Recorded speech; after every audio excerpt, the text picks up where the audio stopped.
ഇന്നത്തെ സ്പെഷ്യൽ എന്താണെന്ന് അറിയാം, കാണിച്ചു തരാം. വായോ, ഇതാണ് നമ്മുടെ സ്പെഷ്യൽ. കൂന്തൽ വറുക്കാൻ പോവുകയാണ് നമ്മള്. അതിന് വേണ്ടിയിട്ട് നാടൻ സ്റ്റൈലാണ് നമ്മൾ പണ്ട് അമ്മമാരൊക്കെ നമുക്ക് ചെയ്യാറില്ലേ, നാടൻ സ്റ്റൈലില് നല്ല ടേസ്റ്റ് ആയിട്ട്. അതുപോലെ നമുക്ക് ട്രൈ ചെയ്യാം. ഓക്കെ, അതിന്റെ സ്പെഷ്യൽ വിഭവങ്ങൾ ഏതൊക്കെയാണ്, ഇൻഗ്രീഡിയൻസ് എന്തൊക്കെയാണെന്നുള്ളതൊന്ന് നമുക്ക് പരിചയപ്പെടാം. നമ്മുടെ ആദ്യത്തെ മെയിൻ ഇൻഗ്രീഡിയന്റ് ആയിട്ടുള്ള കൂന്തൽ തന്നെയാണിത്. ഇത് ഏകദേശം 1 കിലോയുടെ മുകളിലുണ്ടാവും കേട്ടോ. എത്രയാണെന്ന് നോക്കണ്ടേ, 1 കിലോയുടെ മുകളിലുണ്ട്.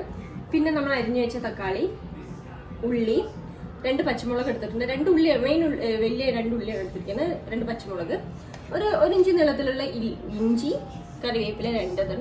പിന്നെ മസാലയ്ക്ക് വേണ്ടിയിട്ട് നമ്മൾ കുറച്ച് മല്ലിപ്പൊടി, മഞ്ഞൾപ്പൊടി, മുളക് പൊടി, കുരുമുളക് പൊടി, അതിന് കൂടെ കുറച്ച് ഗരം മസാല കൂടെ നമ്മൾ ചേർക്കുന്നുണ്ട്. പിന്നെ ആവശ്യത്തിനുള്ള ഉപ്പ്. അതൊക്കെ ഗാർണിഷ് ചെയ്യാൻ വേണ്ടിയിട്ടുള്ള സാധനമാണ് മല്ലിയില. ഓക്കെ, നമ്മുടെ എണ്ണ ചൂടായിട്ടുണ്ട്. നമുക്കതിൽ അരിഞ്ഞു വെച്ച ഉള്ളി ഇടാം കേട്ടോ.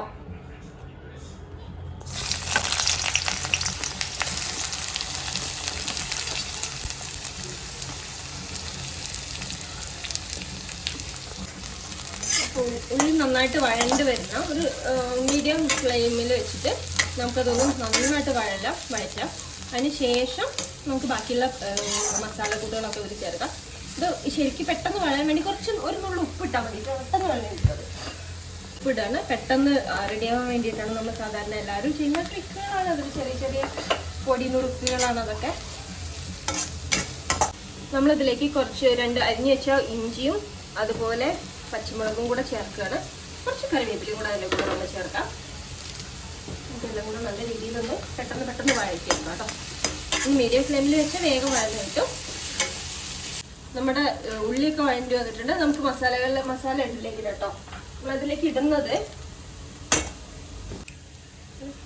1 സ്പൂൺ മുളക് പൊടിയാണ്. മുളക് ആവശ്യത്തിന് ഇട്ടാൽ മതി, കാരണം നമ്മൾ പച്ചമുളകും കുരുമുളക് പൊടിയൊക്കെ ഇടുന്നുണ്ടല്ലോ അതുകൊണ്ട്. അതുപോലെ 1 സ്പൂൺ മല്ലിപ്പൊടി, അതുപോലെ ഒരു ചെറിയ സ്പൂണ് കുരുമുളക് പൊടി, ഒരു പിഞ്ച് മഞ്ഞൾപ്പൊടി. ഓക്കെ, ഇത് നന്നായിട്ട് നമുക്കൊന്ന് വഴറ്റിയെടുക്കാം. ശരിക്കും പച്ചമണം മാറുന്ന വരെ വഴറ്റിയതിന് ശേഷം നമുക്ക് തക്കാളി ഇടാം അതിലേക്ക്. മസാലയുടെ പച്ചമണമൊക്കെ മാറിയിട്ടുണ്ട്. നമുക്ക് വേഗം തക്കാളി ഇടാം അതിലേക്ക്.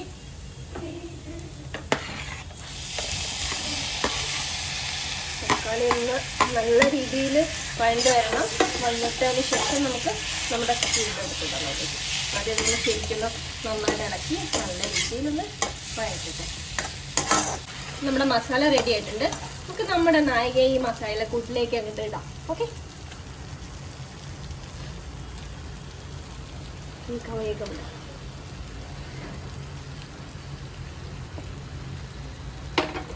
ഈ കൂന്തലിൽ തന്നെ ആക്ച്വലി വെള്ളം നല്ലോണം ഇറങ്ങുന്നത് കാരണം നമുക്ക് സെപ്പറേറ്റ് ആയിട്ട് വെള്ളമൊന്നും ഒഴിച്ചു കൊടുക്കേണ്ട ആവശ്യമില്ല കേട്ടോ അതിലേക്ക്. ഇതൊന്ന് തന്നെ നന്നായിട്ട് കുറച്ച് വേവ് കൂടുതലുള്ളത് കാരണം നമുക്ക് ഒന്ന് നന്നായിട്ട് ഇളക്കിയതിന് ശേഷം ഒരു 10 മിനിറ്റോളം നമുക്ക് അടച്ചു വെച്ച് വേവിക്കാം. അത് നന്നായിട്ട് ഇളകി വന്നിട്ടുണ്ട്. നമുക്ക് മസാലകളൊക്കെ ഒന്ന് പിടിച്ചു. അപ്പോൾ നമുക്കിത് വേഗം അടച്ചു വെച്ചിട്ട് ഒരു 10 മിനിറ്റ് നമുക്കിതൊന്ന് വേവിച്ചെടുക്കാം കേട്ടോ.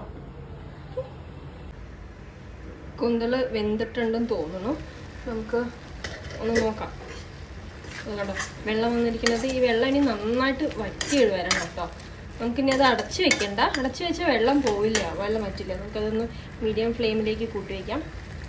എന്നിട്ട് നന്നായിട്ട് അതൊന്ന് വറ്റി വരുന്നതായിട്ട് നിങ്ങളിതിൻ്റെ ഉപ്പൊക്കെ നോക്കണം കേട്ടോ. നിങ്ങളുടെ ഇതിനനുസരിച്ച് ഞാനിതിൽ ഇടയ്ക്ക് ഉപ്പ് നോക്കിയ സമയത്ത് ഉപ്പ് കുറവായിരുന്നു. അപ്പോൾ ഞാൻ ഉപ്പ് കുറച്ച് കൂടുതൽ ഇട്ടിട്ടുണ്ട്. നിങ്ങളുടെ എരിവിനും ടേസ്റ്റിനും അനുസരിച്ച് അത് മാറി മസാലയുടെ അളവുകളൊക്കെ മാറ്റാവുന്നതാണ് കേട്ടോ. ശരിക്കും ഇത് വെന്ത് വരട്ടെ. നമുക്കൊന്ന് നന്നായിട്ട് വെള്ളമൊക്കെ ഒന്ന് വറ്റി വരുന്നതിന് ശേഷം നമുക്ക് ബാക്കി കാര്യങ്ങൾ നോക്കാം. നമ്മുടെ സ്ക്വിഡ് നന്നായിട്ട് വെന്ത് വന്നിട്ടുണ്ട്. നമുക്കതിലേക്ക് കുറച്ച് മല്ലിയിലയും കറിവേപ്പിലയൊക്കെ ഇടാം അതിൻ്റെ ടേസ്റ്റിന് വേണ്ടിയിട്ട്. ജിവിൻ, look yummy, very yummy right. നമുക്കിതൊന്ന് വേറെ ബൗളിലേക്ക് സെർവ് ചെയ്തിടാം കേട്ടോ. Okay, it looks tasty. ടേസ്റ്റിന് മുന്നേ അതുപോലെ ഉണ്ട്. നല്ല സ്മെല്ലൊക്കെ വരുന്നുണ്ട് കേട്ടോ. നല്ല അടിപൊളി സ്മെല്ല്.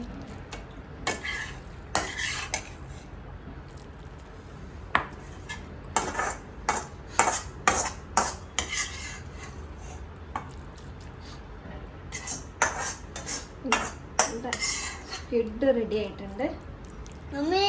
നമുക്കത് നമ്മുടെ സ്ക്വിഡ് റെഡി ആയിട്ടുണ്ട്. നമുക്കൊന്ന് ഗാർണിഷ് ചെയ്യാം.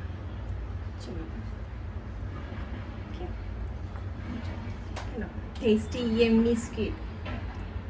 നമ്മൾ ഫുൽക്കയാണെന്ന് ഉണ്ടാക്കുന്നത്. നോർത്ത് ഇന്ത്യൻ ആണ് ഫുൽക്ക. അപ്പോൾ നമുക്ക് ഫുൽക്ക വിത്ത് സ്ക്വിഡ്. നമ്മുടെ ഫുൽക്ക റെഡി ആയിട്ട് വരുന്നത്.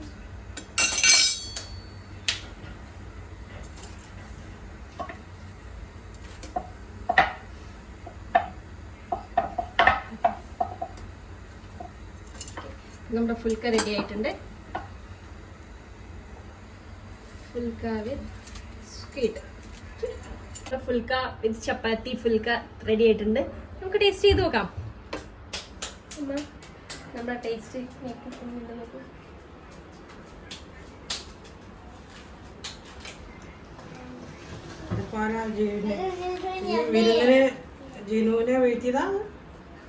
ഞങ്ങൾ വിരുന്നിന് പോയപ്പോൾ ഒരു സ്ക്വിഡ് വിഭവം ഉണ്ടായിരുന്നു. അത് കേട്ട് ഞാൻ ഓക്കെ ആയി. രക്ഷപ്പെട്ടതാണ്. നമ്മൾ രക്ഷപ്പെട്ട് സ്കുഡില്ലാറായില്ലേ? എനിക്കിതുണ്ടാക്കാറില്ലല്ലോ.